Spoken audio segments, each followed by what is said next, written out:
कई लोग ये मानते हैं कि स्पेस में कोई आवाज़ नहीं होती, तो ऐसा बिल्कुल भी नहीं है दोस्तों। स्पेस में साउंड इलेक्ट्रोमैग्नेटिक वेव्स के फॉर्म में होती है और इन्हें रेडियो वेव के जरिए सुना जा सकता है। तो चलिए सुनते हमारे सोलर सिस्टम के कुछ प्लैनेट्स की आवाज़। Number 1 sun. Number 2 Mercury.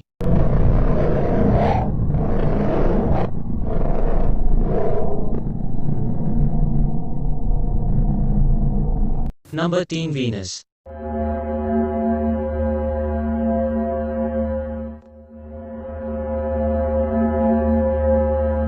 Number 4 Mars.